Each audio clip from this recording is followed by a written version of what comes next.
ሰይጣንም በምድር ላይ ዞሩ፣ በእርሷም ተመላለሱ ብሎ ለእግዚአብሔር መለሰ። እግዚአብሔርም ሰይጣንን በውኑ ባሪያዬ ኢዮብን ተመለከትኸውን? በምድር ላይ እንደርሱ ፍጹምና ቅን እግዚአብሔርንም የሚፈራ ከክፋትም የራቀ ሰው የለም።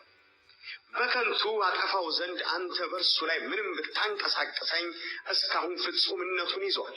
ሰይጣንም መልሶ እግዚአብሔርን ቁርበት ስለ ቁርበት ነው፣ ሰው ያለውን ሁሉ ስለ ሕይወቱ ይሰጣል። ነገር ግን አሁን እጅህን ዘርግተህ አጥንቱንና ሥጋውን ዳብስ፣ በእውነት በፊትህ ይሰድብሃል አለው። እግዚአብሔርም ሰይጣንን ሕይወቱን ተወው እንጂ እነሆ እርሱ በእጅህ ነው አለው። ሰይጣንም ከእግዚአብሔር ፊት ወጣ፣ ኢዮብንም ከእግሩ ጫማ ጀምሮ እስከ አናቱ ድረስ በክፉ ቁስል መታው። ሥጋውንም ይፍቅበት ዘንድ ገል ወሰደ፣ በአመድም ላይ ተቀመጠ። ሚስቱም እስካሁን ፍጹምነትህን ይዘሃልን? እግዚአብሔርን ስደብና ሙት አለችው። እርሱ ግን አንቺ ከሰነፎች ሴቶች እንዳንዲቱ ተናገርሽ፣ ከእግዚአብሔር እጅ መልካሙን ተቀበል፣ ክፉ ነገርንስ አንቀበልምን አላት። በዚህ ሁሉ ኢዮብ በከንፈሩ አልበደለም። ሦስቱም የኢዮብ ወዳጆች ይህን የደረሰበትን ክፉ ነገር ሁሉ ሰምተው ከየአገራቸው መጡ። እነርሱም ቴማናዊው ኤልፋዝ፣ ሹሃዊው በልዳዶስ፣ ነዕማታዊው ሶፋር ነበሩ። እነርሱም ሊያዝኑለትና ሊያጽናኑት በአንድነትም ወደ እርሱ ለመምጣት ተስማሙ። ከሩቅም ሆነው ዓይኖቻቸውን ባነሱ ጊዜ አላወቁትም፣ ድምፃቸውንም አሰምተው አለቀሱ። እያንዳንዳቸው መጎናጸፊያቸውን ቀደዱ፣ ወደ ላይም ወደ ራሳቸው ላይ ትቢያ ነሰነሱ። 7 ቀንና 7 ሌሊትም ከእርሱ ጋር በምድር ላይ ተቀመጡ። ሕመሙም እጅግ እንደበዛ አይተዋልና ከእነርሱም አንድ ቃል የሚናገረው አልነበረም።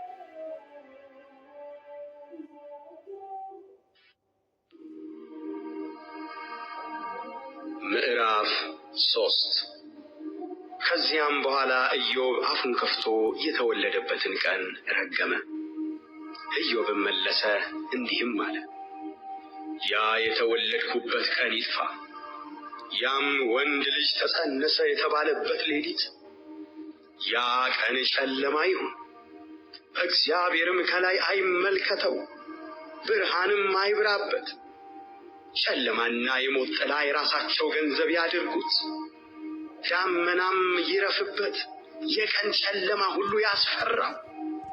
ያን ሌሊት ጨለማ የያዘው በዓመቱ ቀኖች መካከል ደስ አይበለው፣ በወሮች ውስጥ ገብቶ አይቆጠር። እነሆ ያ ሌሊት መካን ይሁን፣ እልልታ አይግባበት። ሌዋታንን ለማንቀሳቀስ የተዘጋጁ ቀኑን የሚረግሙ ይርገሙት። አጥቢያ ኮከቦች ይጨልሙ፣ ብርሃንን ቢጠባበቅ አያገኘው። የንጋትም ቅንድብ አይ፣ የእናቴን ማኅፀን ደጅ አልዘጋምና መከራንም ከዓይኔ አልሰወረምና። በማኅፀን ሳለሁ ስለምን አልሞትሁም? ከሆዱስ በወጣሁ ጊዜ ፈጥኜ ስለምን አልጠፋሁም? ጉልበቶች ስለምን ተቀበሉኝ? ጡትስ ስለምን ጠባሁ? አሁን ተኝቼ ዝም ባልሁ ነበር፣ አንቀላፍቼም ባረፍኩ ነበር።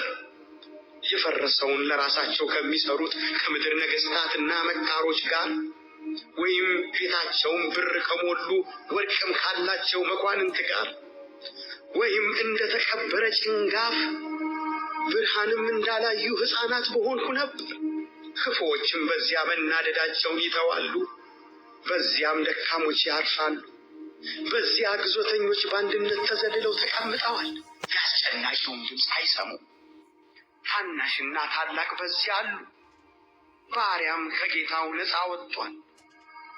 በመከራ ላሉት ብርሃን፣ ነፍሳቸውም መራራ ለሆነችባቸው፣ የተሰወረ ሀብት ከሚቆፍሩ ይልቅ ሞትን ለሚጠብቁ ለማያገኙትም፣ መቃብርም ባገኙ ጊዜ በእልልታ ደስ ስለሚላቸው፣ ሐሴትንም ለሚያደርጉ ሕይወት ስለምን ተሰጠ? መንገዱ ለተሰወረበት ሰው፣ እግዚአብሔርም ባጥር ላጠረው ብርሃን ስለምን ተሰጠ? ከእንጀራዬ በፊት ልቅሶዬ መጥቶአልና ጩኸቴም እንደ ውሃ ፈሷል። የፈራሁት ነገር መጥቶብኛልና የደነገጥኩበትም ደርሶብኛል። ተዘልዬ አልተቀመጥኩም፣ አልተማመንሁም፣ አላረፍሁም። ነገር ግን መከራ መጣብኝ።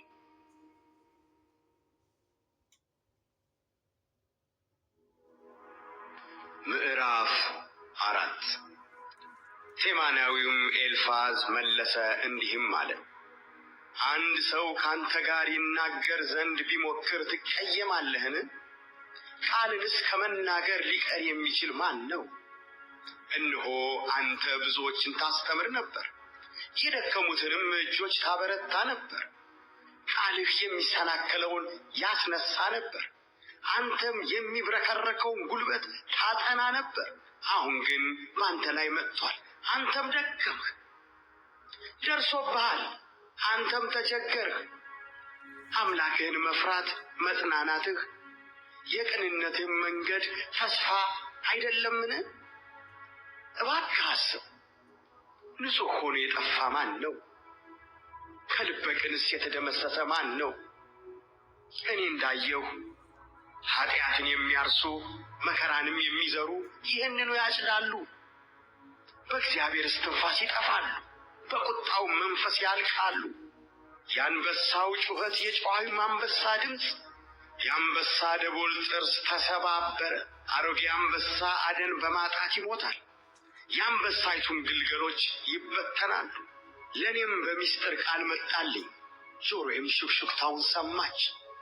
በሌሊት ሕልም ሐሳብ ሲነሣ፣ የከበደ እንቅልፍ በሰው ላይ ሲወድቅ፣ አጥንቴን ሁሉ ያናወጡ ድንጋጤና መንቀጥቀጥ ወደቁብኝ።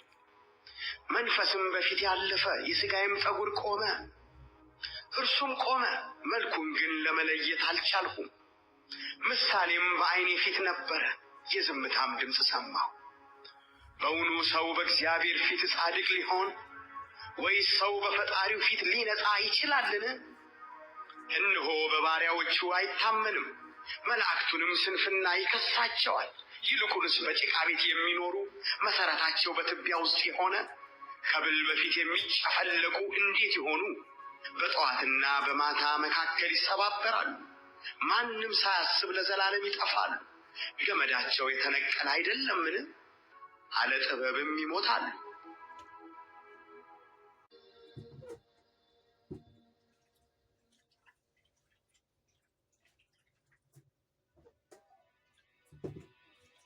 ምዕራፍ 2 ከዕለታት አንድ ቀን እንዲህ ሆነ። የአምላክ ልጆች በእግዚአብሔር ፊት ለመቆም መጡ። ሰይጣንም ደግሞ በእግዚአብሔር ፊት ለመቆም በመካከላቸው መጣ። እግዚአብሔርም ሰይጣንን ከወዴት መጣህ አለው። ሰይጣንም